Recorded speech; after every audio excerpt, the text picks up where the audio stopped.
अब शुरू होने जा रहा है देश का सबसे बड़ा मुकदमा, आपकी अदालत, रजत शर्मा के साथ। नमस्कार, आपकी अदालत में आपका स्वागत है। आपकी अदालत में आज मेरी मेहमान हैं एक ऐसी अदाकारा जिन्होंने बहुत कम उम्र में बहुत बड़ी सफलता हासिल की, जिनकी हर फिल्म को आपने प्यार दिया, दुलार दिया। एक ऐसी एक्ट्रेस जिनके बारे में कहते हैं नेचुरल, वर्सेटाइल और नए जमाने की सबसे हिट स्टार आलिया भट्ट।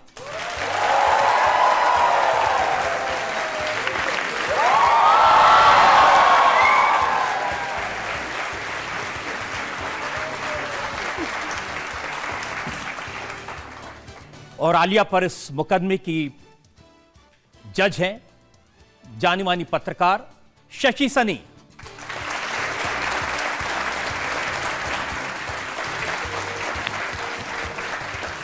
और इससे पहले कि मुकदमा शुरू हो, शशि सनी आज की जज आपकी इजाजत चाहेंगे कार्रवाई शुरू करने के लिए। अदालत की कार्रवाई शुरू हो। लेकिन इल्जाम लगाऊं इससे पहले मैं आपको दिखाना चाहता हूं आलिया भट्ट ने अपनी एक्टिंग से अपने करियर में क्या क्या कमाल किया। तो आलिया के बहुत सारी तालियां।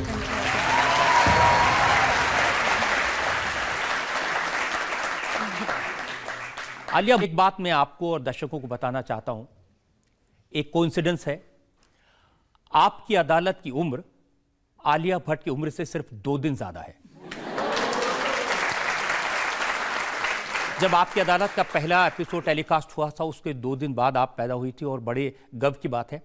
और इसलिए आपकी उम्र का लिहाज करते हुए अगर मैं थोड़ा सा सॉफ्ट हो जाऊं तो करना पड़ेगा थोड़ा। हाँ, मैं तो ऑब्वियसली इससे बहुत सहमत हूं। तो आइए शुरू करते हैं आपकी अदालत में आज का मुकदमा आलिया भट्ट पर पहला इल्जाम। आपकी अदालत में फिल्म स्टार आलिया भट्ट पर आरोप है कि ये अपनी इमेज को लेकर काफी कॉशियस हैं। अब देखिए, आपकी एक्टिंग को सराहा गया, नेचुरल, वर्सेटाइल, हाईवे बहुत डेयरिंग फिल्म थी, उड़ता पंजाब जबरदस्त आपने एक्टिंग की। लेकिन जब रिसर्च कर रहा था तो पता चला आप बनना तो कुछ और चाहती थी। अब क्या बनना चाहती थी इसका एक उदाहरण मैं आपको दिखाता हूं, एक क्लिप। आप कैसी एक्टर बनना चाहती थी?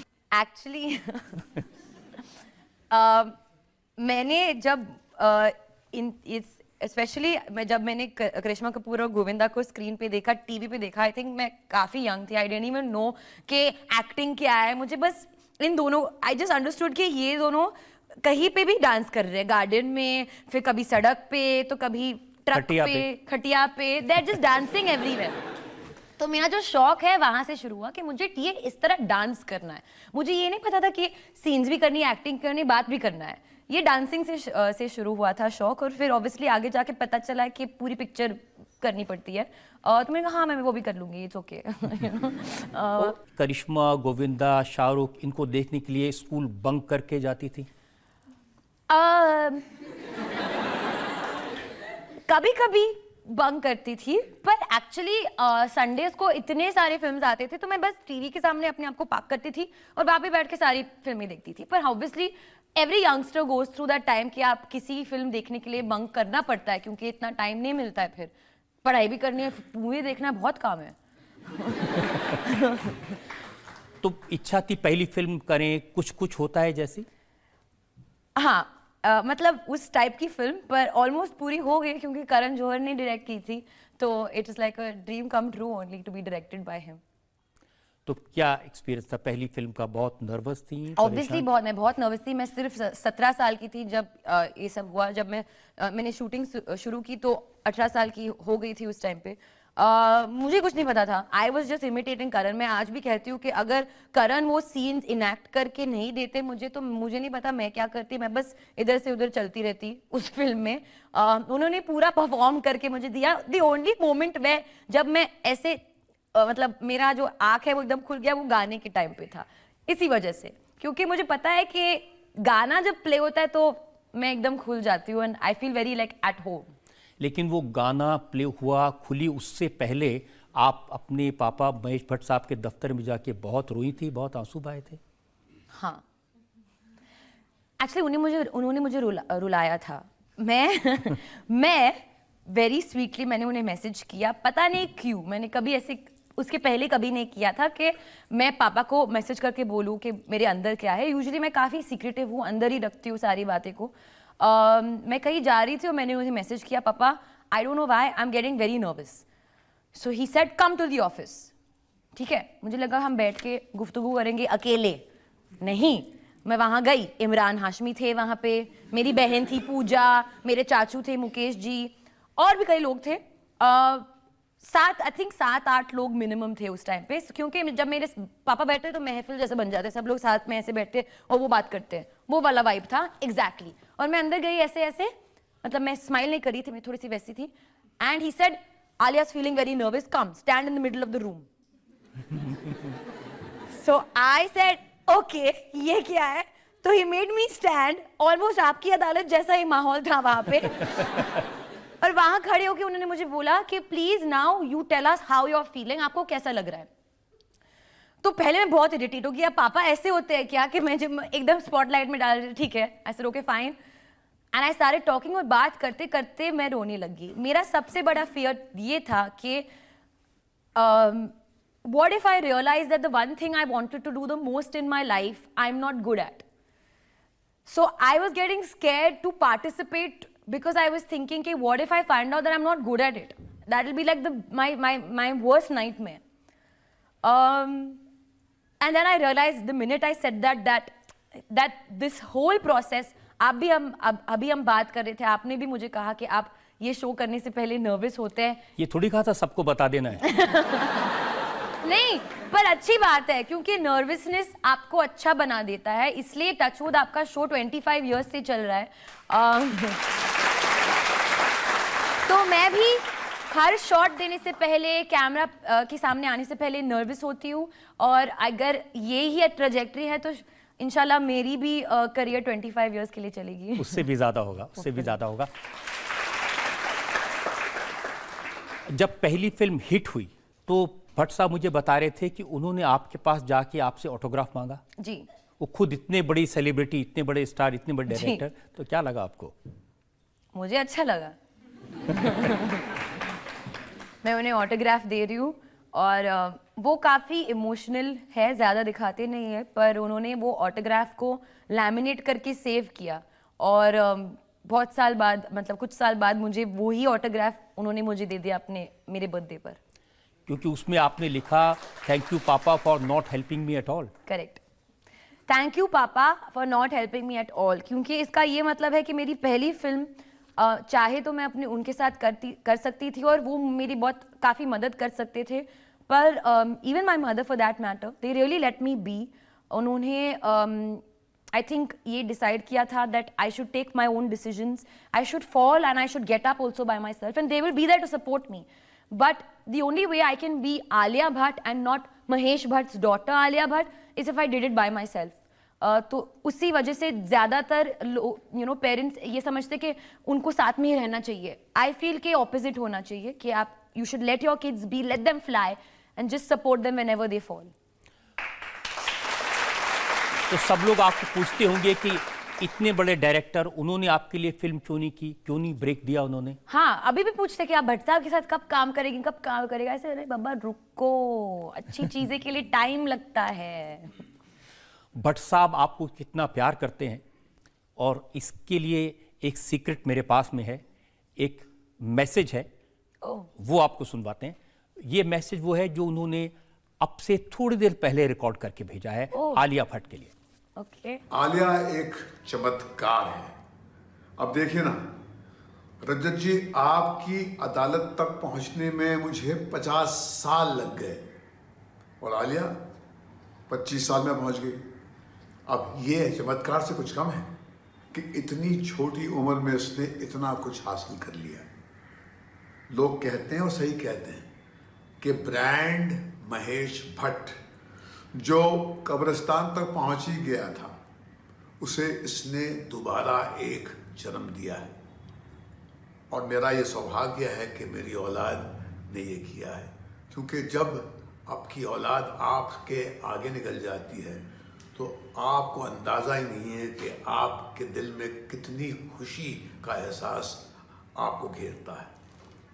आलिया, ये इब्तिदाई इश्क है, बस अभी तो सिर्फ सरफेस को ही स्क्रैच किया है। मीलों लंबी दूर की ये जर्नी है, बहुत कुछ हासिल करना है। होश संभाल कर रखना, क्योंकि यहाँ पर लोग बहुत आसानी से बेहोश हो जाते हैं। ये हमारा इतिहास चीख चीख के कहता है। Get close to people, learn from people and share all your assets and wisdom with the people. Love you.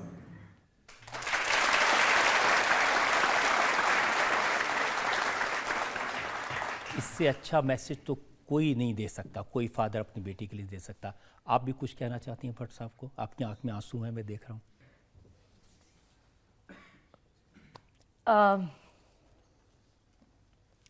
I think यही कहना चाहती हूँ कि महेश भट्ट कभी कब्रिस्तान तक नहीं पहुँच सकते। उनकी वजह से आज मुझे लगता है कि the reason I people ask me कि आप इतने अलग रोल्स कैसे करते हैं, you know, how do you understand your characters, and I think the only reason that has happen is because of my upbringing. उनकी वजह से, मेरी मम्मी की वजह से। सो थैंक यू, क्योंकि अगर आप ना होते देन जो मैंने किया है, आपको प्राउड भी महसूस किया है, वो भी नहीं कर पाती। So thank you. आलिया, वाकई में अब ये सब लोग आपसे पूछते हैं, अब जैसे हाईवे फिल्म का रोल है, कैसे इस रोल को एक्सेप्ट किया? बड़ा चैलेंजिंग, बड़ा डेयरिंग रोल था। एक्चुअली जब इम्तियाज़ मेरे पास आए थे इस फिल्म को लेकर, मैं शॉक्ड हो गई। I said student of the year के बाद इम्तियाज़ अली मेरे पास आ रहे हैं। उन्होंने क्या देख लिया, क्योंकि student was a very glamorous film. Acting की उसमें उसमें स्कोप नहीं था मेरा, आई फील। डांस वांस किया and was very glamorous and beautiful, but I didn't think कि इतना मीटी कैरेक्टर मुझे एकदम से मिल जाएगा। And Imtiaz Ali is a very very respected, very loved film maker. उन्होंने मेरी कितनी फेवरेट फिल्में बनाई हैं। जब भी मैं रॉक स्टार सोचा ना था, तो आई वॉज मोस्ट एक्साइटेड। मैं उनको पैसे देती मुझे ये फिल्म में लेने के लिए, but he only came and he said will you do this for me, and I was most excited. ऐसे हाँ ऑफकोर्स मैं करूँगी। और उस टाइम पे भी मेरे फादर घर पे थे जब वो आए थे, साथ में बैठे, ऐसे लग रहा था कि रिश्ते के लिए कोई आया, यू नो। पापा was also sitting like that and he came with a script, और स्क्रिप्ट मेरे हाथ में दे दिया। आई एम रियली हैप्पी कि मैंने वो डिसीजन लिया हाईवे करने का, क्योंकि उस किस्म का एक्सपीरियंस मुझे शायद कभी बाद में नहीं मिलता, क्योंकि nobody knew me at that time.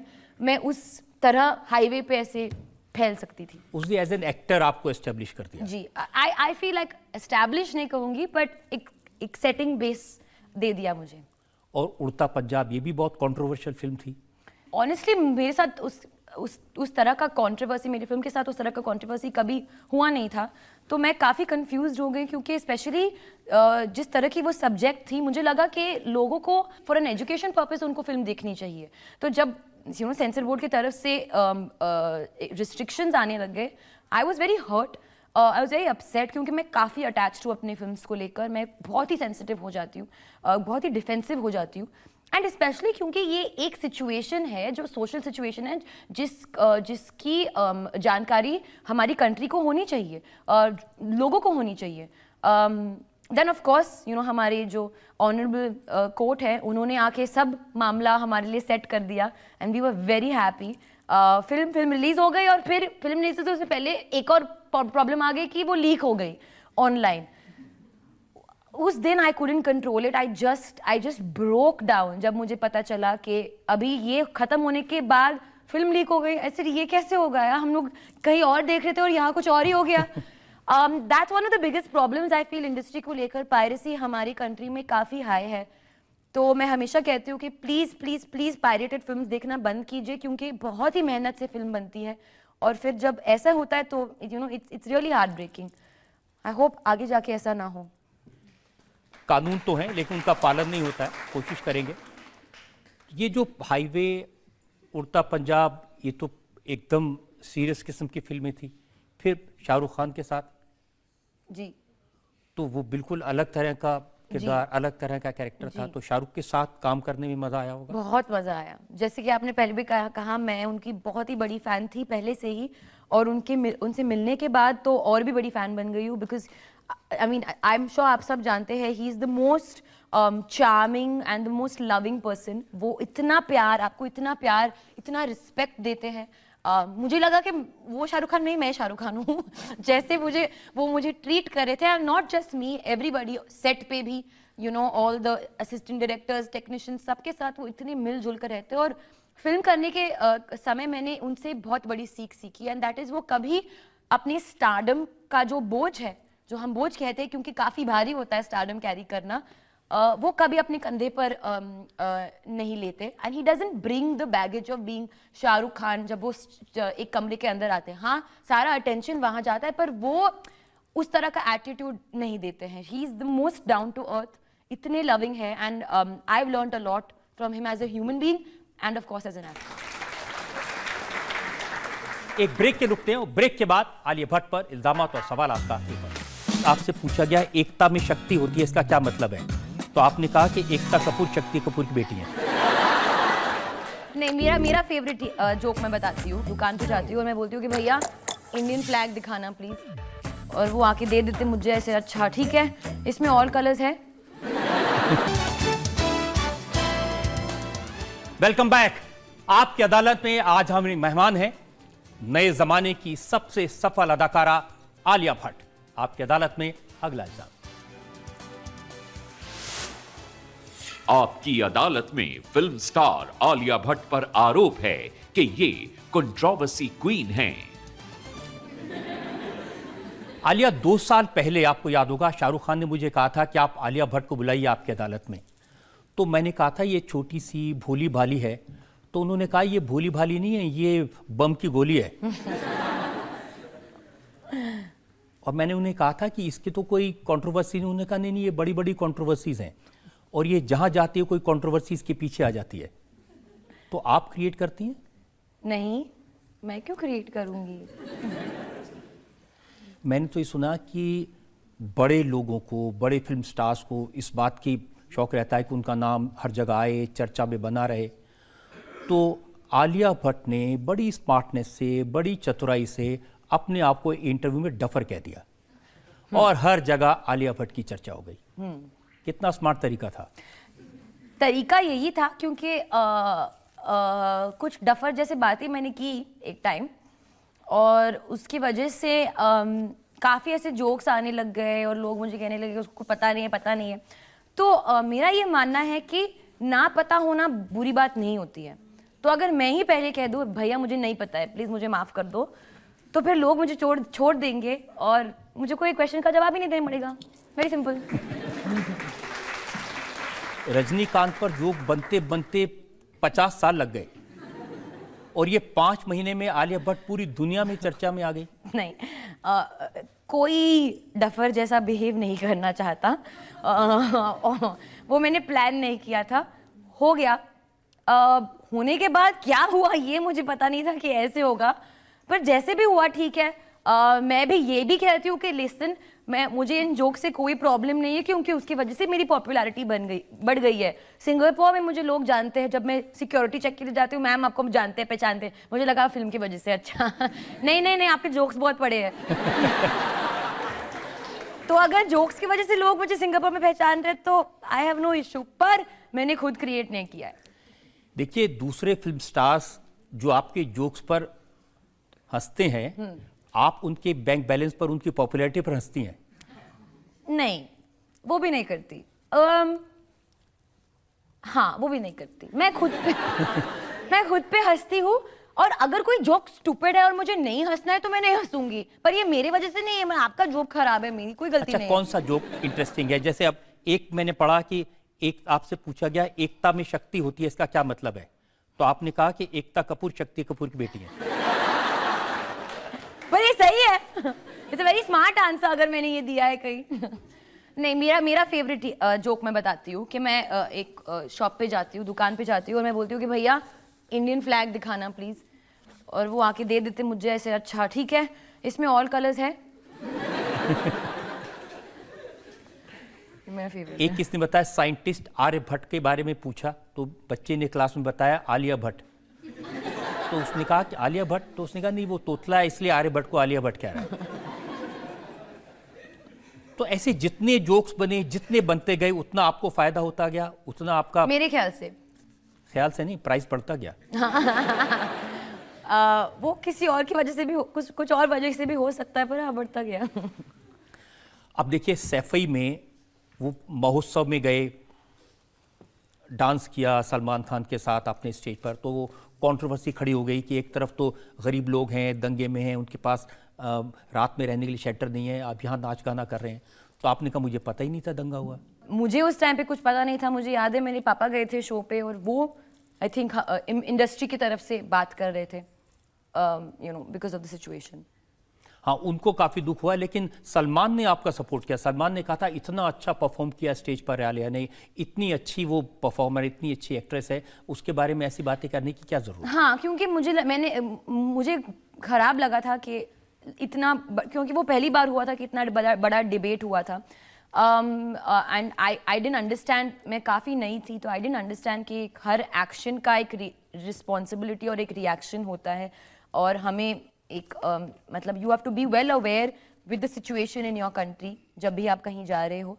तो उस टाइम के बाद I became a little bit more aware, and हाँ, दैट्स इट। चलो, ये जो डफर की इमेज थोड़ी काम तो आई ना, एक क्राउडेड मार्केट में स्मार्ट एंट्री मिल गई। ऐसे कह सकते हैं, क्राउडेड मार्केट में स्मार्ट एंट्री लाई, या आप ऐसे कह सकते हैं कि मैंने अपने आप के लिए खुद की इमेज बना ली जो that is not amongst the smart people, तो मैं हमेशा यूनिक रहूंगी। ऐसे भी कह सकते हैं।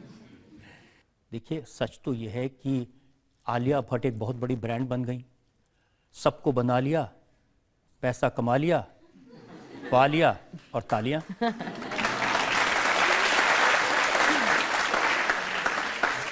तो फायदा तो हुआ किसका? इमेज क्रिएट करने का, सोशल मीडिया में इतनी चर्चा करने का। आई थिंक इमेज क्रिएट नहीं होता है, आपका इमेज ऑडियंस क्रिएट करती है। आपकी फिल्में चूज करके, आपकी फिल्में देख के, आपको या तो पसंद या नापसंद करके, आप जितना भी कोशिश करें, जो रियल इमेज आपका है वो ही टिकता है। आप जितना भी कंट्रोल करने की कोशिश करोगे तो उतना ज़्यादा फेक दिखेगा। तो मैंने कभी इमेज बनाने की कोशिश नहीं की है।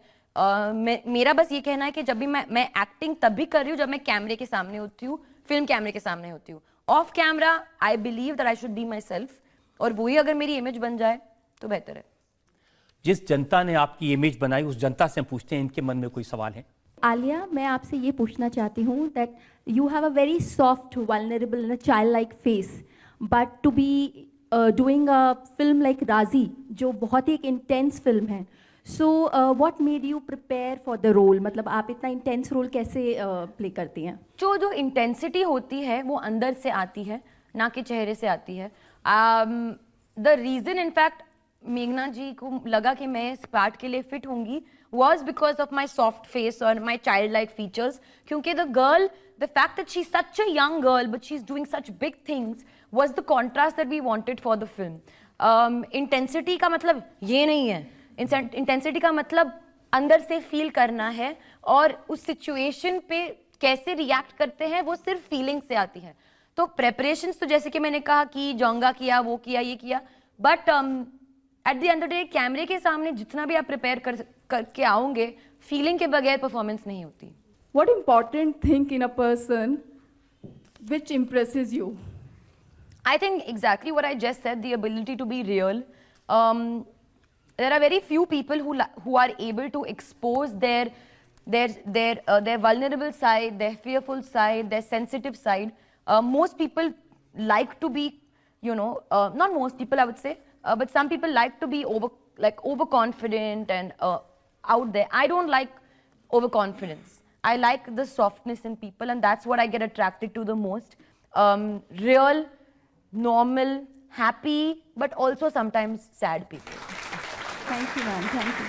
आलिया, जैसे सवाल ऑडियंस से आपसे पूछे हैं वो देखकर तो लगता है ये तो कोई आपको डफर नहीं मानते। नहीं मानते ना।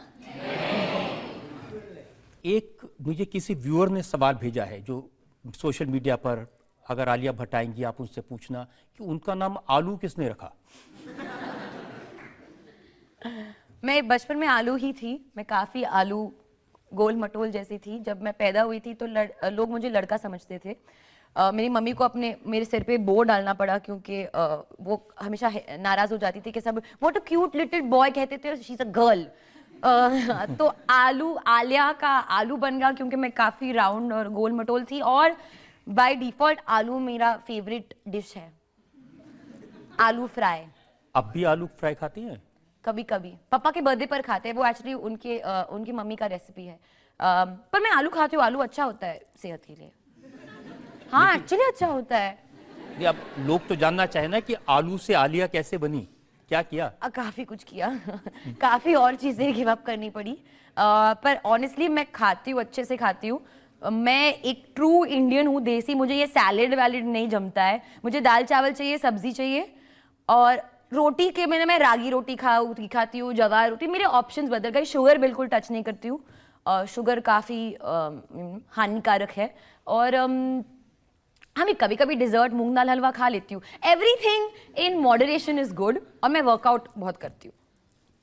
चलिए, बहुत अच्छी सीख मिलेगी लोगों को, लेकिन मेरे पास इल्जामात की बहुत लंबी फहरिस्त है। ओके हम एक ब्रेक के रुकेंगे और ब्रेक के बाद आपकी अदालत में आलिया भट्ट पर इल्जामात और सवाल आपका एक होगा। Welcome back. आपकी अदालत में अगला इल्जाम आलिया भट्ट पर। फिल्म स्टार आलिया भट्ट पर इल्जाम है कि ये सारे सीक्रेट आउट कर देती हैं। आलिया, आपके इंटरव्यूज में पढ़ रहा था, आपने कहा कि मम्मी आपको लेट नाइट पार्टीज में नहीं जाने देती। हाँ, जैसे अभी नहीं, जब मैं थोड़ी सी यंग थी, मतलब अभी भी यंग हूँ पर और काफ़ी यंग थी, उन्हें नहीं अच्छा लगता था कि मैं पार्टी करने बाहर जाती थी। She used to get worried about me कि घर बाहर इतना लेट नहीं रहना चाहिए।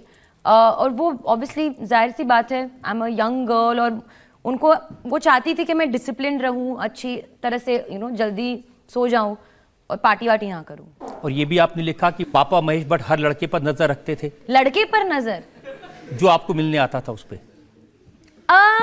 हाँ, पर नजर नहीं रखते थे, थोड़े से मतलब ऐसे हो जाते थे। वो आज भी होते हैं, वो नहीं बदलेगा। आई थिंक पापा ही रहेंगे at the end of the day. एक बार मैंने अपने किसी अच्छे फ्रेंड को कुछ बड़ा गिफ्ट दिया क्रिसमस के लिए, और मेरे पापा ने बोला कि कितना पैसा खर्च किया तुमने इस प्रेजेंट के लिए। तो मैंने बोल दिया व्हाटएवर, जितना भी खर्च किया था उस टाइम पे। थोड़ा सा बड़ा था क्योंकि कुछ चेयर वेयर था, मसाज चेयर। तो उन्होंने कहा कि ठीक है, मुझे भी इसी अमाउंट का एक प्रेजेंट चाहिए। तो आई सेड, इस अमाउंट का मैं आपको क्या प्रेजेंट दूं, क्योंकि ही डजंट लाइक एनीथिंग, वो कुछ करते नहीं, सिर्फ किताब पढ़ते हैं। तो फिर हमने क्या डिसाइड किया कि मेरा क्रेडिट कार्ड उनके अकाउंट के लिए से अटैच कर देंगे, और जब भी उनको किताब मांगना है वो मेरे क्रेडिट कार्ड से ही मांगते हैं। तो I am gonna pay for his books for his life long. बड़े अच्छा गिफ्ट है। पर ये कंपटीशन की वजह से हुआ है, क्योंकि उन्हें अच्छा नहीं लगा कि इन्हें मुझसे ज्यादा मतलब खर्च का प्रेजेंट कैसे मिल सकता है। I am your father, I should get the most important present. तो जब फादर इतनी नजर रखते हैं, माँ पार्टियों में नहीं जाने देती, तो आपके सारे सीक्रेट कैसे आउट हो जाते हैं? रोज छपता है, इससे दोस्ती, उससे दोस्ती, इससे रिलेशन। कौन करता है आउट? सीक्रेट मैं इसको सीक्रेट आउट नहीं कहूंगी, क्योंकि सीक्रेट मतलब कि मेरा सीक्रेट मैंने किसी को बोला है, किसी और ने सीक्रेट आउट किया है। मैं ये स्पेक्यूलेशन कहूंगी, कुछ सच है, कुछ सच नहीं है। अब करण जौहर कहते हैं कि मेरे साथ में सारे सीक्रेट शेयर कर लेती हैं। हाँ, करण के साथ सब कुछ शेयर करती हूँ मैं, सबके साथ। मैं कुछ हाइड नहीं करती, सबके साथ शेयर करती हूँ, क्योंकि मेरा ये मानना है कि I don't have anything to hide. Apart from मैं सिर्फ बाथरूम का दरवाजा बंद करती हूँ। Other than that I don't have anything to hide. मैं खुली किताब हूँ। बस पर्सनल लाइफ को लेकर मुझे बात करना अच्छा नहीं लगता है। और जब छपता है, कभी वरुण धवन के बारे में, कभी सिद्धार्थ मल्होत्रा के बारे में, मैगजीन्स में, अखबारों में, सोशल मीडिया में? तो मेरा ये मानना है कि अगर वो न्यूज़ सच नहीं है तो मुझे ऑब्वियसली कोई कुछ इफेक्ट नहीं होना चाहिए, मुझे तो टोटली कूल रहना चाहिए। और अगर सच है तो ऑब्वियसली मुझे इफेक्ट नहीं होना चाहिए, क्योंकि सच है भाई, तो क्या कहेंगे। तब हमें कैसे पता चले क्या सच है क्या नहीं? वही तो बात है। मैं कभी सामने से एक्सेप्ट नहीं करना चाहती, neither do I want to deny it, क्योंकि डिनाइंग का मतलब होगा अगर ऑब्वियसली गलत है तो मैं डिनाई कर दूंगी, बट कुछ कॉम्प्लिकेट नहीं कर दिया आपने? अब मतलब देखिए, अगर बहुत गलत है, अगर किसी ने बोला कि आलिया आप अमेरिका शिफ्ट हो रही है, ये सुनने में आया है, तो ऑब्वियसली मैं कहूंगी नहीं। पर अगर कोई बोलेगा आलिया सुना है कि आप इस लड़के के साथ आपका कुछ चल रहा है, और अगर चल रहा है तो मैं नहीं कहूंगी, क्योंकि मुझे नहीं एक्सेप्ट करना है। अच्छा, मैं आपको कहूं कि इस लड़के के साथ बहुत सारी तस्वीरें आपकी आजकल छप रही हैं। आप रिसर्च करते समय हर थोड़ी देर में एक तस्वीरें इस लड़के के साथ आती हैं, तो इस लड़के के बारे में? लड़का कौन है? रणबीर कपूर।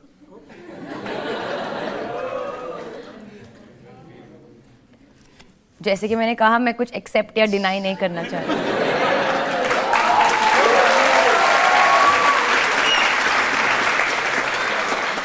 मैं तो पूछ रहा हूं आप इनके साथ। मेरा चेहरा लाल हो गया है, उसको पहले कंट्रोल करने की कोशिश कर रही हूँ। हाँ, मैं तो पूछ रहा था सीधी सी बात, आप इनके साथ एक फिल्म में काम कर रही हैं, तो कैसा लग रहा है काम करना? आपने ये नहीं पूछा था। डफर हूं, पर इतनी भी डफर नहीं हूं। नहीं, अगर फिल्म की बात कर रहे हैं तो बहुत अच्छा लग रहा है, और मैं फिल्म की बात ही कर रही हूँ। बहुत अच्छा लग रहा है, और फिल्म रिलीज हो रही है, और प्लीज जाके देखिए थिएटर में। जो फिल्म के हीरो जिनके साथ आप काम कर रही हैं, उनके बारे में क्या क्या अच्छा लगता है? जो सबको अच्छा लगता है, वो बहुत ही टैलेंटेड एक्टर है, और फिल्म करने के बाद मैं उन्हें जानने भी लगी हूँ, तो मैं इंग्लिश में बोलूँगी। He is a very talented actor, ये बहुत ही अच्छे कलाकार है, but what I realise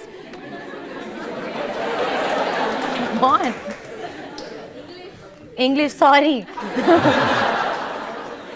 What I realized while shooting the film is that he is the most zen-like human being I've met in my life. वो इतने calm है, इतने relaxed है. I've never met anyone like that. Set पर भी, off set पर भी, he doesn't get affected by anything. और वो मेरे ख्याल से उनकी सबसे best quality है. वो एक गाना वो सबके लिए गाते हैं ना, जब से मिला हूँ तेरा होने लगा हूँ। वो कौन सा गाना है?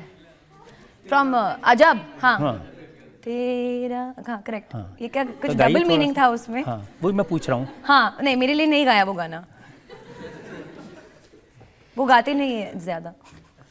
हाँ, क्योंकि लोग सब जो कुछ अखबारों में छप रहा है, मीडिया में छप रहा है, और एक तो ये रणबीर हैं, और एक दूसरे रणबीर के साथ भी आप फिल्म कर रही हैं।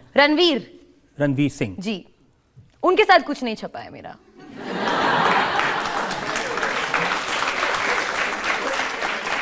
आलिया, आप लोगों से और पूछते हैं जो सवाल पूछना चाहते हैं। जी, सक्सेसफुल मोमेंट पे आप पहुंच गए हैं। आपको पहुंचने के लिए एक सीक्रेट मंत्रा आई वांट कि आप मुझे दीजिए कि कैसे मैं उस मुकाम तक पहुंच जाऊं जहां पे रजत जी खड़े हैं।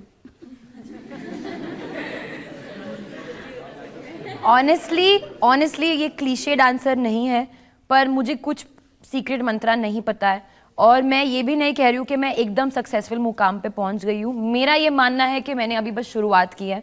ऑब्वियसली हार्ड वर्क बहुत इंपॉर्टेंट है, पर कुछ सीक्रेट मंत्रा नहीं है, पर आपके अगर आँख में और आपके दिल में और आपके जहन में ये ड्रीम है तो वो पूरा होकर ही रहेगा। आप बस ड्रीम करते रहिए, हो जाएगा पूरा। Thank you so much. You are really adorable, Alia. Thank you. Like you, your voice is also very nice. I just want to listen your song that मैं तेनू समझावा क्यों. Please, please.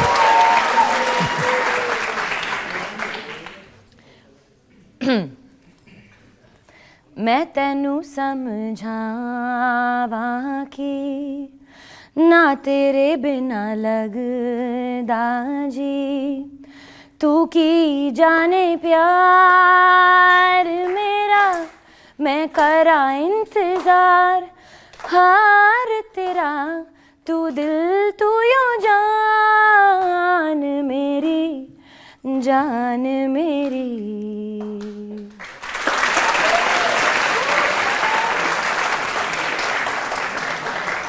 अब एक और ब्रेक के लिए रुकते हैं और ब्रेक के बाद आपकी अदालत में आलिया भट्ट पर इल्जामात और सवालात का एक होता। There's no fixed formula कि आप इस वजह से सक्सेसफुल हो। हाँ, अपॉर्चुनिटीज शायद मुझे अर्ली ऑन ज़्यादा मिले क्योंकि the first opportunity I must have gotten because the fact that कि मैं महेश भट्ट की बेटी हूँ। Welcome back. आपकी अदालत में आज हमारी मेहमान हैं फिल्म स्टार आलिया भट्ट। आपकी अदालत में अगला इल्जाम। आपकी अदालत में फिल्म स्टार आलिया भट्ट पर आरोप है कि इनसे फेलियर बर्दाश्त नहीं होता। अब ये सही आलिया कि अगर किसी चीज में फेल हो गई स्कूल से लेके अब तक तो फिर आंसू टपकने लगते हैं? मुझे याद है मैं 4th स्टैंडर्ड में थी और हमारा जो है तो होता है ना एनुअल स्पोर्ट्स डे हो रहा था और मैंने हर स्पोर्ट्स डे में पार्ट लिया है और हर टाइम मैं आइदर या तो फर्स्ट सेकंड थर्ड आती थी भागने में। 4th स्टैंडर्ड में उन्होंने कुछ रूल्स बदल दिए पता नहीं क्यों और बुक बैलेंसिंग का रेस कर दिया। तो ये भी कोई रेस होता है, इसमें क्या रेस? तो बुक बैलेंस करते करते पहले तो गिर गया मेरा बुक क्योंकि मैं इतना तेज जा रही थी कि बुक ही गिर गया और ऑब्वियसली मैं फर्स्ट नहीं आई या थर्ड भी नहीं है फोर्थ भी नहीं क्योंकि मैं स्ट्रेस्ड आउट हो गई बुक को लेकर। मैं इतना रोई उस दिन। I couldn't take the fact कि मुझे फर्स्ट सेकंड या थर्ड पोजीशन नहीं मिला। आई कुडंट टेक कि मैं हार गई। मुझे समझ में नहीं आ रहा इसका मतलब क्या है, मैं हार कैसे सकती हूँ? बिकॉज नॉट लाइक मैंने पढ़ाई में कभी इतने अच्छे मार्क्स लाए थे पर उसमें इंटरेस्ट भी नहीं था मुझे। सॉरी टीचर जो भी है यहाँ पे पर जिस चीज़ में मैं इंटरेस्ट लेती हूँ अगर उसमें मैं हार जाऊँ तो मुझे बहुत दुख हुआ। तो मैं पापा के पास गई and he said you need to get ready because your failure is the first step to becoming a successful person. गिर के उठने में मजा ही कुछ और है। तो ऑब्वियसली तो मैं काफ़ी छोटी थी। फिर टाइम आया जब मेरी फिल्म नहीं चली, शानदार नहीं थी फिल्म इसलिए नहीं चली। मैं that's my only film that is not done well. मैंने अभी राजी को इंक्लूड करके 10 पिक्चरें की है and that's the only film that's not done well. उस टाइम पे भी I was very heart broken. फिर से my father stepped in and he said that obviously वो काफ़ी सपोर्ट कर रहे थे but he said the best. उन्होंने मुझे कोट दिया था and the quote said the best revenge is massive success. मैंने उसे बड़ा करके अपने बोर्ड अपने दीवार के बेड के पीछे टंगवा दिया and I kept looking at that every day and I said I will come back from it and after coming back from it जब अगला साल गया तो कपूर एंड सन्स आया, उड़ता पंजाब आया, डियर जिंदगी आया and then I went and won Filmfare Awards. It was amazing and then I felt that high. मुझे realize हुआ कि it's all the same thing. जैसे भी आप फील करोगे eventually हार्ड वर्क करने में ही सबसे अच्छा फीलिंग है। तो या आप फेल करो या आप सक्सीड करो, it doesn't matter. You have to keep going and keep working hard and that's the only way I think one should live. आपसे जो ऑडियंस ने पूछा था क्या मंत्र है सक्सेस का, तो हार्ड वर्क ही मंत्र है जी। जो मेहनत करे उसको रास्ता मिलेगा। मेहनत करे और दिल से आई नो काफी क्लीशे साउंड करता है कि बस दिल से काम करो but people have said this for a reason क्योंकि दिल का काम, दिल से किया हुआ काम ना, it never gets you can't miss it. वो हमेशा रिकग्नाइज हो जाता है। जब लोग आपको रिकग्नाइज करते हैं आपके काम के लिए, फैंस होते हैं, तो कभी ऐसा कोई मोमेंट आया किसी फैन ने कुछ किया हो, आपकी आंख में आंसू आए हो, आपको लगा हो बहुत इमोशनल मोमेंट है? नहीं, जब भी कोई आपको अप्रिशिएट करता है, आपके स्केच बना के, कार्ड देखे, लेटर लिख के, तो काफ़ी इमोशनल मोमेंट हो जाता है। I feel very grateful and I feel very blessed. जब आपके इंडस्ट्री के बड़े लोग लाइक बच्चन सर, जावेद साहब, गुलजार साहब आपको सपोर्ट करते हैं, आपको दे अर्ज यू ऑन, इनसे आप अच्छा काम कर रहे हो, ऐसे ही करते रहना, तो यू फील वेरी रिस्पॉन्सिबल कि अभी रिस्पॉन्सिबिलिटी बन गई है कि मैं अच्छा काम करती रहूँगी पर after maintain the level of humanity, वो अच्छी रहनी चाहिए along with the good work. Humanity के लिए मैंने एक इंसिडेंट देखा, आप अक्षय कुमार के साथ गई थी, सेल्फ डिफेंस के जो महिलाओं के लिए कार्यक्रम है, वहाँ एक महिला ने आपको आके बताया कि कैसे उनका पति उनको मारता पीटता था, तो उनके साथ बात करते हुए बहुत इमोशनल हो गई। हाँ, क्योंकि जैसे कि मैंने कहा मैं काफ़ी सेंसिटिव हूँ, तो अगर मैं किसी से इंगेज कर रही हूँ तो जो वो फील कर रहे हैं मैं ऑटोमेटिकली फील करने लगती हूँ। और उनकी कहानी सुन के मैं बहुत ही अपसेट हो गई। मुझे ये पता है कि ये काफ़ी होता है, डोमेस्टिक वायलेंस एक बहुत ही बड़ा इशू है, नॉट ओनली हमारे कंट्री में, हमारे कंट्री के बाहर भी। बट उनकी हेल्पलेसनेस देख के मुझे बहुत बुरा लगा।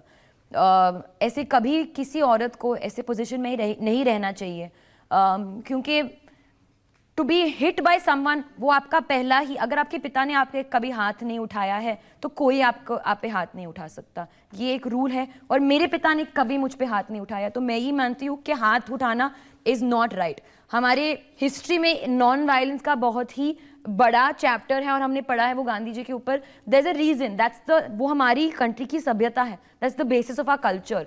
तो उसी वजह से सॉरी मैं डाइग्रेस हो गई हूँ, मैं काफ़ी इमोशनल हो गई, क्योंकि it should not be happening, not happening to anyone. नहीं, बिल्कुल ठीक कहा आपने। मुझे लगता है सब लोग इस बात को सपोर्ट करेंगे। डोमेस्टिक वायलेंस, बच्ची पर हाथ उठाना, बहन पर हाथ उठाना, पत्नी पर हाथ उठाना बिल्कुल गलत। जैसे हमारी सोसाइटी में क्या होता है, जैसे कोई भी बंदा नया काम करना चाहता है ना, तो ज़्यादातर सोसाइटी रोकती है उस चीज़ को, मतलब इस वजह से अलाउ नहीं करती, क्योंकि आई थिंक वो इस चीज़ को नहीं कर सकते। एग्जाम्पल दो मुझे। फॉर एग्जाम्पल, जैसे मान लो हम डांसिंग करना चाहते हैं, खास तौर से लड़कियां डांसिंग करना चाहती हैं, तो सोसाइटी इस वजह से सपोर्ट नहीं करती। वो कहती हैं कि हमारी मतलब सोसाइटी में ये चीज़ें अच्छी नहीं है, समाज में अच्छी नहीं लगती हमारे लिए, आपके लिए नहीं, क्योंकि आप तो हुई सेलिब्रिटी, इतने बड़े डायरेक्टर की बेटी हो आप, तो मतलब आई थिंक देखिए असली बात उनकी ये है कि डायरेक्टर की बेटियां, इसलिए कोई कुछ नहीं कहेगा। नहीं, आई थिंक आपको इतना स्ट्रगल भी नहीं करना होगा, मतलब आपने किया नहीं होगा इतना अपनी लाइफ में, बट जो हमारे जैसे सवाल तो रुकेगा कि जवाब देने का सवाल क्या है मुझे समझ में नहीं आ रहा। उनका मतलब सवाल ये है कि आप इतने बड़े डायरेक्टर की बेटी हैं, तो आपको तो स्ट्रगल नहीं करना पड़ा होगा। यही सवाल है। सवाल ये मेरा कि मतलब जो हमारी सोसाइटी में लड़कियां होती है ना, उनको आगे बढ़ने का मौका कम मिलता है। लड़कियां बढ़ने, इंडस्ट्री में बढ़ने के लिए या कहीं और बढ़ने के लिए? मतलब किसी भी फील्ड में, मतलब अच्छा मैं आपको उनका सवाल सिंप्लीफाई करके बताता हूँ। उनका ये कहना है हमारे समाज में लड़कियों को आगे बढ़ने के अवसर नहीं मिलते हैं, मौके नहीं मिलते हैं। जैसे आपको मौका मिल गया क्योंकि आप बड़े डायरेक्टर की बेटी थी, इसलिए मौका मिल गया, बाकी आम लड़कियों को समाज में रोका जाता है। हाँ, यही पूछना चाहता हूँ मैं। हाँ, तो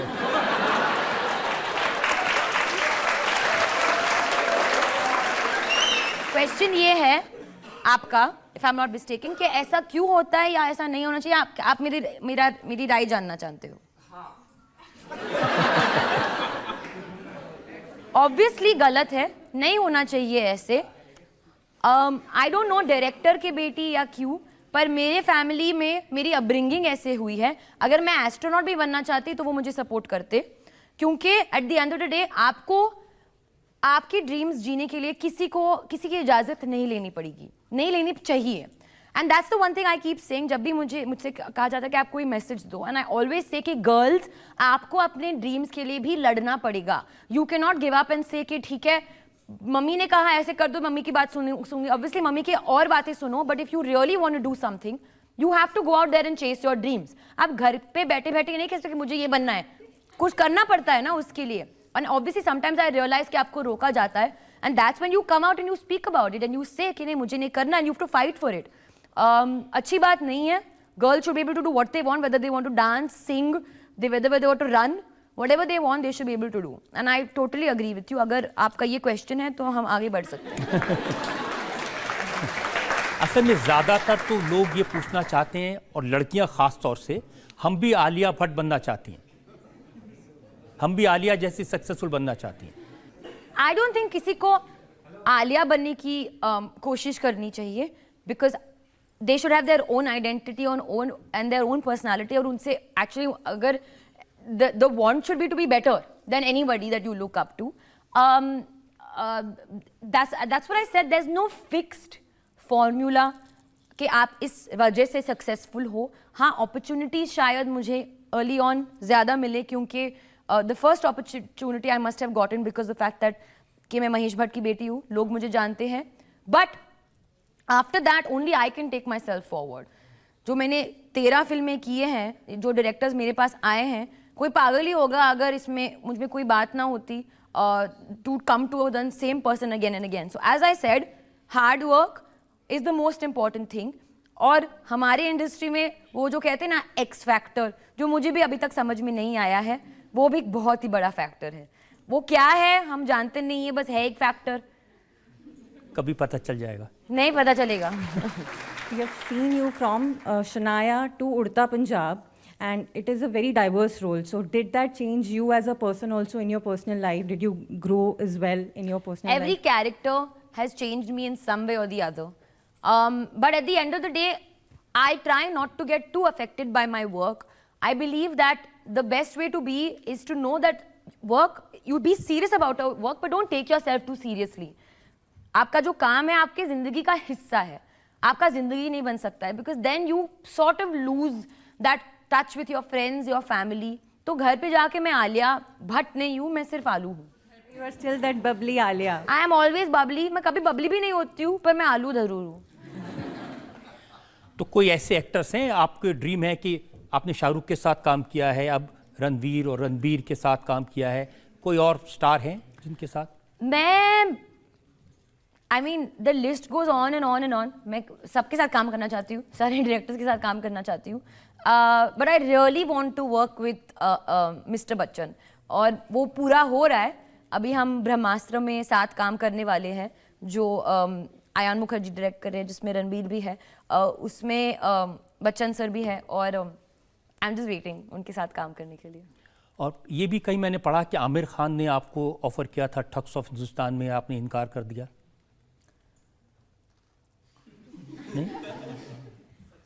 नहीं, आई मीन ऐसे कई फिल्म में आते हैं जो आप, फर्स्टली आमिर ने मुझे ऑफर नहीं किया था, पर मैं जो फिल्में नहीं करती उसके बारे में बात नहीं करना चाहती. कोई ड्रीम रोल है ये करना चाहती हैं? मैं कभी एक नेगेटिव कैरेक्टर प्ले करना चाहती हूँ, जैसे शाहरुख खान ने डर में किया था, लाइक दैट टाइप्स. या जैसे रणवीर ने पद्मावत में किया, समथिंग लाइक दैट. या like a negative little, you know, थोड़ी सी बाहर से भोली पर अंदर से चालू. नॉर्मली भाई बहन या सिस्टर्स में काफ़ी लड़ाई होती है. आपकी भी सिस्टर है, आपकी एज में काफ़ी डिफरेंस है, आपका रिलेशन कैसा है उनके साथ? 5 साल का डिफरेंस है. वो अभी इतना टाइम नहीं मिलता हमको साथ स्पेंड करने के लिए, इसलिए लड़ाई नहीं होती है.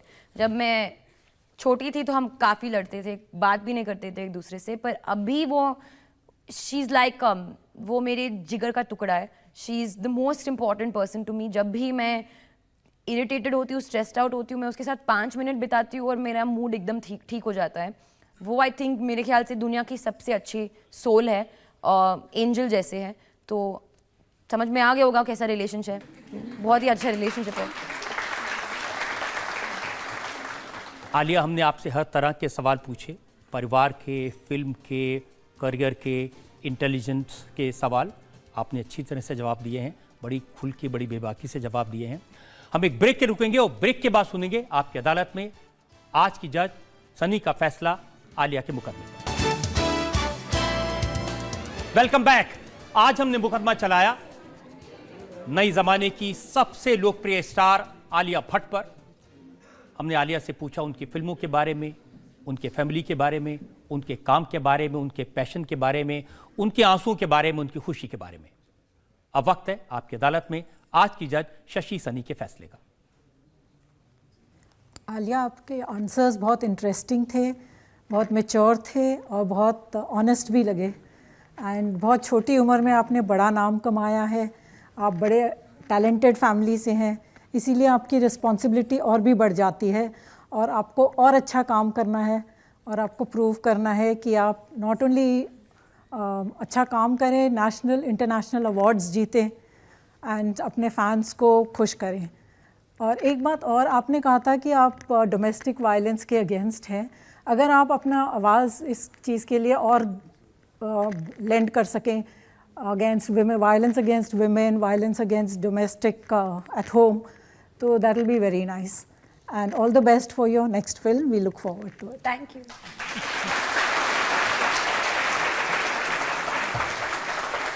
हमारी दुआ है, शुभकामनाएं हैं आलिया भट्ट के लिए छोटे इस करियर में उन्होंने बहुत अच्छी फिल्में की हैं, मैसेज देने वाली फिल्में की हैं।